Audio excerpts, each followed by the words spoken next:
खाटू श्याम मंदिर राजस्थान के प्रसिद्ध चमत्कारी स्थानों में से एक माना जाता है, जहां खाटू श्याम बाबा के दरबार से कोई खाली हाथ नहीं जाता है।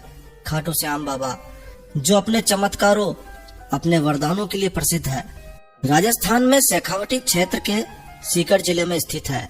खाटू श्याम बाबा का प्रसिद्ध मंदिर। इस मंदिर में फाल्गुन माह के शुक्ल पक्ष की द्वादशी यानी कि 12 के दिन श्याम बाबा का एक विशाल मेला भी भरता है। इस मेले में देश और विदेश से श्याम बाबा के लाखों भक्त सम्मिलित होते हैं। ये मेला राजस्थान में भरने वाले सबसे बड़े मेलों में से एक माना जाता है। तो दूर दूर से इस मंदिर में माथा टेकने लोग यूं ही नहीं आते हैं। कलयुग में अवतारी खाटू श्याम बाबा का साक्षात चमत्कार भक्तों को बार बार बाबा के दरबार में आने के लिए उत्साहित करता है। ये मंदिर बड़ा ही चमत्कारी मंदिर है। इस मंदिर में श्याम बाबा का शीश और धनुष पर 3 बाण की छवि वाली मूर्ति स्थापित है। कहा जाता है कि इस मंदिर की स्थापना महाभारत युद्ध की समाप्ति के बाद स्वयं भगवान कृष्ण ने अपने हाथों से की थी। खैर, इस मंदिर की स्थापना के बारे में कई मान्यताएं हैं। तो खाटू श्याम बाबा की कहानी महाभारत काल से शुरू होती है और आज इस वीडियो में हम आपको खाटू श्याम बाबा की प्राचीन सच्ची कथा या कहानी शेयर करने जा रहे हैं। कहते हैं इस कथा को सुनने मात्र से ही खाटू श्याम बाबा का आशीर्वाद मिलता है। तो पूरा वीडियो देखिए, कहीं ना कहीं ये वीडियो आपके लिए काफी उपयोगी साबित होगा। तो आइए शुरू करते हैं। तो ये महाभारत काल की बात है। खाटू श्याम बाबा को पहले बर्बरिक के नाम से जाना जाता था। बर्बरिक पांडव भीम के पुत्र घटोत्कच और नाग कन्या अहिलवती के पुत्र थे। बचपन से ही बर्बरिक बेहद वीर और एक महान योद्धा थे। युद्ध की अद्भुत कला बर्बरिक ने अपनी माँ से सीखी। उसके बाद बर्बरिक ने भगवान शिव की घोर कठिन तपस्या की और भोलेनाथ शिव को प्रसन्न करके उनसे 3 अभेद्य बाण प्राप्त किए। ये बाण ऐसे थे जिनसे तीनों लोगों को भी जीता जा सकता था। इन तीनों बाणों को चलाने के लिए एक विशेष धनुष की आवश्यकता थी, जिसके लिए बर्बरिक ने अग्निदेव की तपस्या की और अग्निदेव ने प्रसन्न होकर उन्हें वह धनुष प्रदान किया, जो उन्हें तीनों लोकों में विजयी बनाने में समर्थ था। तो महाभारत का भयानक युद्ध कौरवों और पांडवों के बीच में चल रहा था और संपूर्ण संसार में इस युद्ध की चर्चाएं चल रही थी।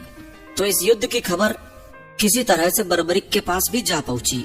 जब यह समाचार बर्बरिक तक पहुंचा तो बर्बरिक की भी इस युद्ध में सम्मिलित होने की इच्छा जागृत हो गई।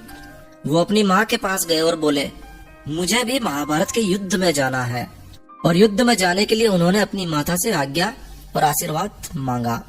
बर्बरिक की माँ जानती थी कि यह युद्ध कौरवों और पांडवों के बीच में हो रहा है और कौरवों के पास तो एक से एक बड़े योद्धा हैं।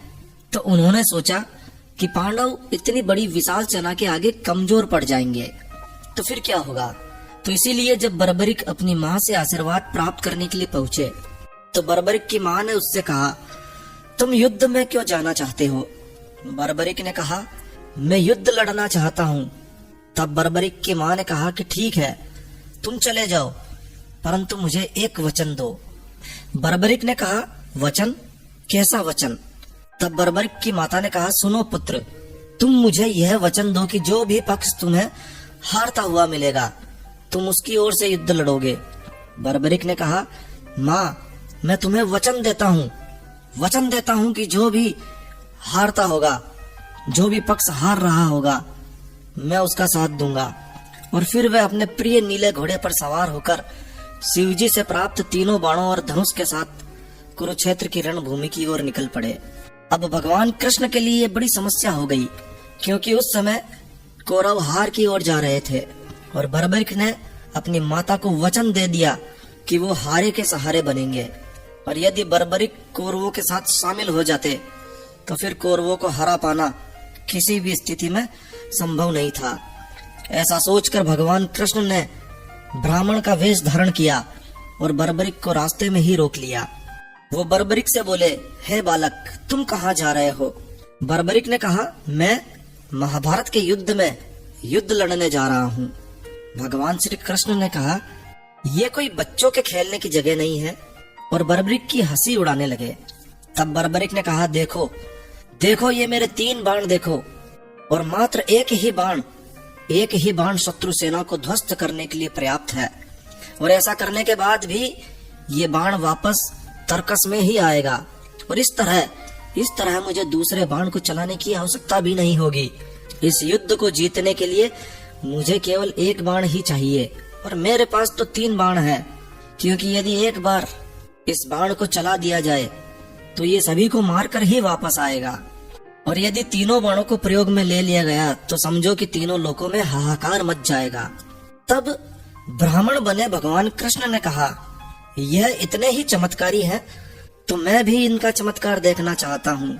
और फिर भगवान श्री कृष्ण ने बर्बरिक को चुनौती दी कि यदि वास्तव में यह बाण चमत्कारी है तो इस पीपल के पेड़ के सभी पत्तों को भेद कर दिखाओ।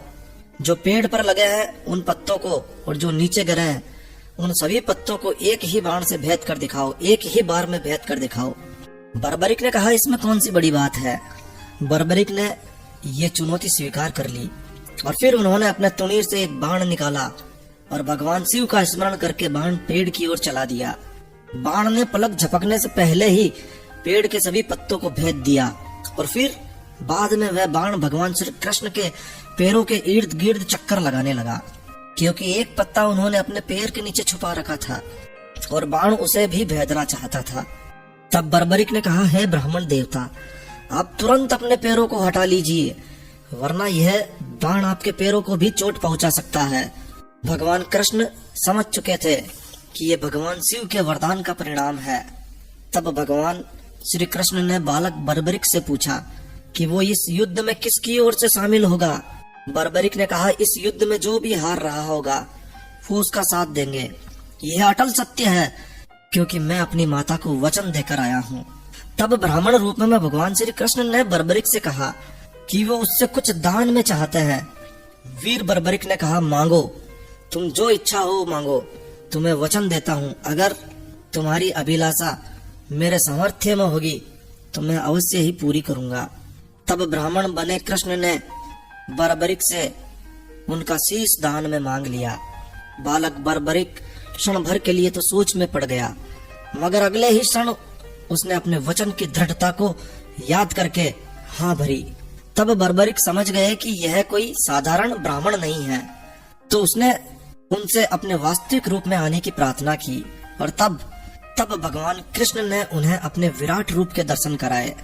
बर्बरिक ने भगवान श्री कृष्ण से प्रार्थना की कि वो अंत तक, इस युद्ध की समाप्ति तक इस युद्ध को देखना चाहते हैं। श्री कृष्ण ने उनकी यह बात स्वीकार कर ली। श्री कृष्ण की बात को स्वीकार करते ही तुरंत ही बर्बरिक ने अपनी तलवार निकाली और तलवार के एक ही वार से अपना शीश काटकर भगवान को सौंप दिया। दोस्तों, वो दिन फाल्गुन माह की द्वादशी का दिन था। भगवान के वचनों के अनुसार बर्बरिक का सिर युद्ध भूमि के समीप ही एक पहाड़ी पर सुशोभित कर दिया गया, जहां बर्बरिक संपूर्ण युद्ध को देखने लगा। महाभारत का युद्ध समाप्त हुआ। युद्ध की समाप्ति पर पांडवों में आपस में कहासुनी होने लगी कि युद्ध में विजय का श्रेय किसे जाता है, श्रेष्ठ योद्धा कौन रहा, इस तरह की बातें होने लगी। तब भगवान श्री कृष्ण ने सुझाव दिया कि क्यों ना हम बर्बरिक के सिर से इस बात को पूछ लें, क्योंकि बर्बरिक का शीश एकमात्र ऐसा युद्ध का साक्षी है जिसने शुरू से लेकर अंत तक इस युद्ध को देखा है, और भला उससे बेहतर निर्णायक कौन हो सकता है। सभी भगवान कृष्ण की बात से सहमत हो गए, बोले चलो बर्बरिक के सिर से इस बात को पूछते हैं। सभी बर्बरिक के सिर के पास पहुंचे और उससे अपनी जिज्ञासा रखी कि बताओ कौन है जो इस युद्ध में श्रेष्ठ योद्धा है। बर्बरिक के शीश ने उत्तर दिया, सुनो, इस संपूर्ण युद्ध में श्री कृष्ण ही युद्ध में विजय प्राप्त कराने में सबसे महान पात्र है। उन्हें युद्ध भूमि में सिर्फ उनका सुदर्शन चक्र ही घूमता हुआ दिखाई दे रहा था, जो कि शत्रु सेना को काट रहा था। महाकाली दुर्गा